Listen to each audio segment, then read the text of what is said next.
Hey guys, thanks for tuning in. So in addition to showing you pictures of beautiful homes and giving you information about how to buy and sell real estate, I think it's really important to talk about other things that affect the real estate market and the real estate industry. And something that caught my eye was the announcement from the Secretary of HUD, Ben Carson, basically announcing that they're dismantling a 2015 rule put into place during Obama's presidency called the Affirmatively Furthering Fair Housing. And what this rule did and what it sought to accomplish was effectively to combat any type of segregation. So it required local municipalities to use a 92-question checklist to proactively track and look for patterns of discrimination, poverty, and segregation. And if they saw anything happening, they were required by law to stop it and to address it proactively. And so they're replacing that rule basically with something called self-certification, allowing local municipalities to access federal money without doing the 92 questions, without proactively looking for these patterns of biases. Instead, basically, they can access this federal money as long as they promise that if anything pops up, they'll address it. It's taking all the teeth out of the 2015 ruling. And, they said it was bureaucratic and a waste of time, and they're replacing it with this watered down version. Again, allowing local municipalities, instead of proactively looking at patterns and gathering data, to, in retrospect, use the money and then say, hey, if anything bad comes up, we promise to fix it. And it's really important to note that not only the National Association of Realtors has opposed this, but so has the California Association of Realtors. I'm a proud member of both, and I'm really happy that they're speaking out about this, as long as many other organizations are completely against this. Anything that threatens fair housing is detrimental and it's dangerous. And, we can't rely on the government's track record for providing fair housing. They've got an awful track record.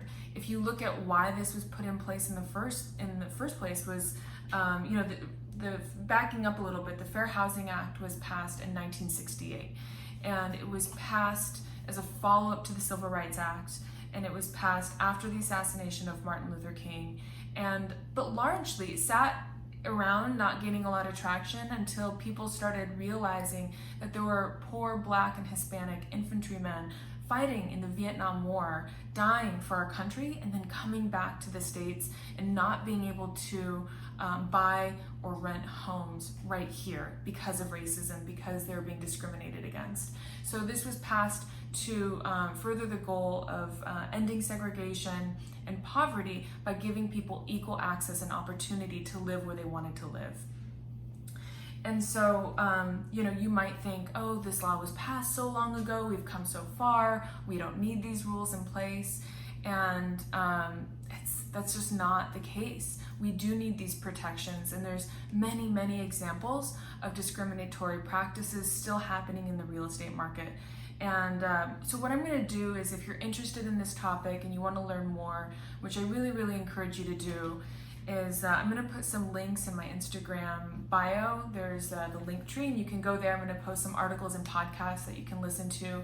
But, these issues are coming up every year. I was listening to This American Life, a podcast that came out a couple years ago, just in 2019, 2018, about young single mothers, generally women of color, who are targeted by people giving out vouchers for federally subsidized housing, illegally serving them eviction notices and then trying to exchange sexual favors in lieu of housing.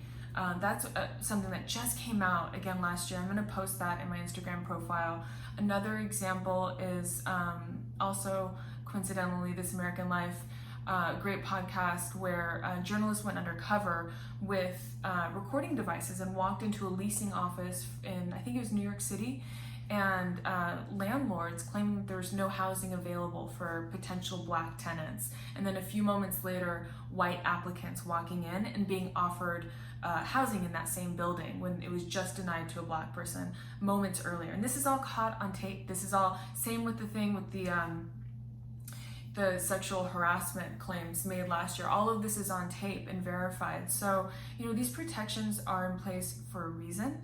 We are not in the golden age where racism and segregation and discrimination has ended.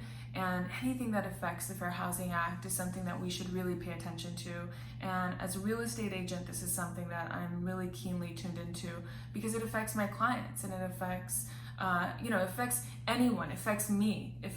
If anyone's being discriminated against, it's important to me, and we have to speak up about it and against it. And again, I support the National Association of Realtors and the California Association of Realtors of coming out against the dismantling of this 2015 rule. So if this is of interest to you, and I hope it is, please check out the links and the information I'm going to post in my Instagram bio. And there will be podcasts if you don't like to read so much, and a few articles for those who want to dig a little bit deeper. So again, I really think this is really important to raise awareness around, especially this is a new thing that just was announced this week, and something we should keep an eye on. So thanks for tuning in.